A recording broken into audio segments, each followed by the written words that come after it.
Hey guys, guns are essential. I wanted to talk to you today about survival guns. You know, I know that, any gun that you have in a survival situation is obviously your survival gun. But there are certain designs that lend themselves very well to being thrown into the survival role. There are types of guns out there that people generally buy or look for when it comes to extended stays in the wilderness. And I'm going to go over a few of those different designs, at least the designs that I have, and give you the pros and cons of each design. First of all, I love survival guns. I love the idea of survival. Maybe you're on an extended backpacking trip out in the middle of nowhere, and you need a gun, one gun that will keep your butt alive. Maybe you've had it with modern day society. You're fed up with the way the world's going, and you need a break. Maybe you turned on your TV and was blessed to watch a marathon of The Real Housewives of New Jersey. Maybe you need to get out in the wilderness for a month or two and clear your head after that. Maybe you're tired of seeing the world obsess over the latest and greatest electronic device that's going to be, they'll be camping out on a sidewalk for 2 or 3 days to get some piece of crap that's going to be outdated 2 weeks after they have it, Or maybe you're forced into a extended bug out situation. The economy collapsed. The gangs of hungry people are tearing through your house. You had to leave to keep you and your family alive. Who knows? But these guns here, I believe, at least, are designed to keep you alive in that kind of situation. The first design I want to talk about is the single shot platform. This one is a Rossi combo gun. Obviously, 2 barrels, right? The first barrel is a 22 long rifle, and this barrel here is a 20 gauge. This gun is very, very basic. You can look all up and down it and see that nothing flashy here. This front sight, or this back sight, has absolutely no elevation adjustment on it whatsoever. It just has, if I can see, focus here, just has a drift adjustment in the dovetail there. You just take that Allen screw loose and slide it from left to right.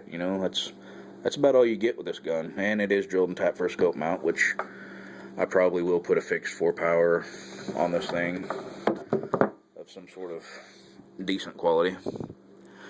But it's very basic. And basic isn't necessarily a bad thing when it comes to a survival gun, because it's going to be exposed to the elements. It's going to be dirty. It's going to get rained on. You're going to be beating and banging around on this thing a little bit. So simpler in a lot of ways is better when it comes to survival guns. Anybody in your family ought to be able to just pick this gun up and within a few seconds be able to run it. You've got your lever here to break the action open. You've got your hammer. You've got your lawyer switch here. Thank you, modern day society. That switch is so helpful to me. And you got your trigger. That's about it. You get those things down and you've mastered this gun. any wife or child ought to be able to use this thing, you know. And as far as a good hunting gun goes, this thing's got you covered. It will put meat in your belly.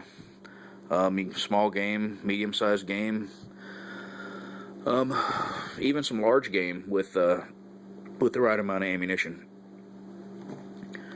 You know, there are a few designs out there that will give you so much versatility as this gun here will. You know, it's hard. I know a lot of people probably consider an M1 Garand or an M14 or whatever a good survival gun, but it's just, you know, it's hard to shoot a flying bird with a 308 or 30-06 or something like that, and this gun here, it's great for that. Now, for a defensive type gun, it's pretty low, you know, for obvious reasons. You know, single shot, no capacity, and I don't know if any of you guys have ever tried to load a single shot 22 very fast, but that is an awfully small hole to load a small and cumbersome round in. You know, you're not just going to be throwing them in there and shooting them off left and right. That one's much easier as far as that goes. Bigger hole, more devastating round. You know, that'd be the way I went for defense. But this gun just, you know, if it done the defensive role as well as it done the hunting role, this would be the best gun in the world. You know, I spent $100 on this thing. I bought it slightly used, but it covers the hunting role so well. But defensively, it's just it's kind of lacking. You know, I guess it really comes down to where you live, your environment, what type of situation you're planning on being in. If you live in New York City, this thing's obviously going to be a terrible choice for a survival gun. But if you live out in the boonies, it may not be so bad. You know, you may just run into, you know, the occasional violent hillbilly. You know, maybe somebody swiped his moonshine and still, I don't know, maybe he's in a bad mood, but yeah, it would work good if you're out in the boonies. But I don't really know what I'm going to do as far as part 2 goes, which gun I'm going to do next.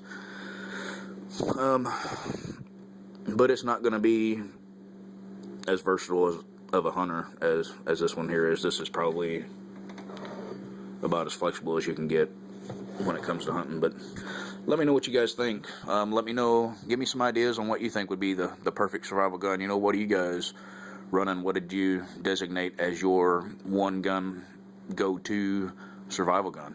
Do you have one? I don't know. But just stay tuned for part 2 and let me know what you guys think.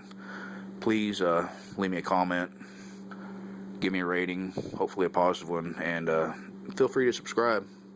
I love meeting new people and talking to new subscribers, so that's it for me.